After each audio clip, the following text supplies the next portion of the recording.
ایک قافلہ جو حج کے لیے جا رہا تھا، مسلمانوں کا ایک قافلہ مکہ جا رہا تھا۔ مدینہ پہنچتے ہی قافلے والے کچھ دنوں کے لیے وہاں ٹھہر گئے۔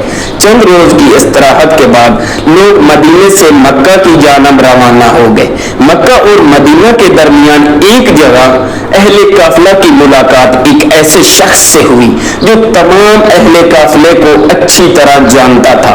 وہ شخص ابھی قافلے والوں سے گفتگو میں محو تھا کہ اس کی نظر ایک ایسے شخص پر پڑی جو نہایت خندہ پیشانی کے ساتھ تمام قافلے والوں کی خدمت میں مصروف تھا۔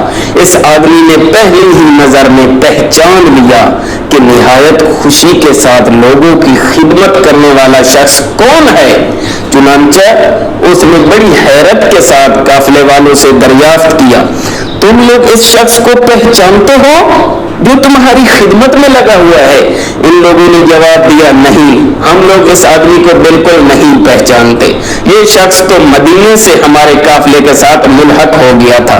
سفر کے دوران دو چیزیں نظر آئیں، ان کی روشنی میں ہم اتنا کہہ سکتے ہیں کہ یہ شخص نہایت صالح اور انتہائی متقی و پرہیزگار ہے۔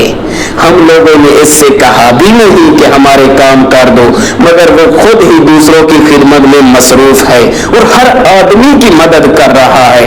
قافلے والوں کے دوست نے کہا، مجھے معلوم ہے کہ تم اس آدمی کو بالکل نہیں پہچانتے۔ اگر تم لوگ اس شخص کو پہچان لیتے تو کبھی ایسی گستاخانہ حرکت نہ کرتے کہ یہ ایک معمولی خادم کی طرح تم لوگوں کے کام انجام دیتا رہے۔ سب لوگوں نے بڑے تعجب سے پوچھا، آخر یہ شخص کون ہے؟ وہ بولا، یہ علی ابن الحسین یعنی امام زین العابدین ہیں۔ یہ سنتے ہی قافلے کے تمام لوگ پریشان ہو گئے اور معذرت خواہی کی غرض سے انتہائی ادب کے ساتھ امام کے ہاتھوں کو بوسہ دینے کے لیے ان کی طرف بڑھنے لگے۔ سب لوگوں نے امام کے ساتھ ہاتھ جوڑ کر شکایت امیز لہجے میں کہا، آخر آپ نے ہم لوگوں کے ساتھ ایسا کیوں کیا؟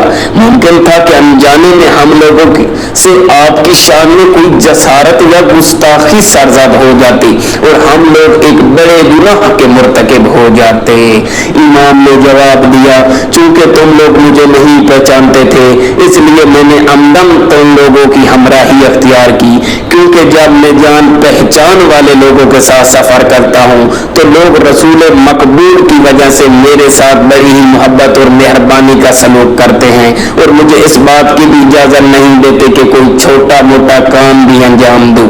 اس وجہ سے یہ چاہتا ہوں کہ ایسے ہم سفر کا انتخاب کروں جو مجھے بالکل نہ پہچانتے ہوں تاکہ میں اپنے کام خود انجام دے سکوں۔ میں لوگوں سے اپنا تعارف پیش کرنے سے پرہیز کرتا ہوں تاکہ دوستوں کی خدمت کی سعادت حاصل ہو جائے۔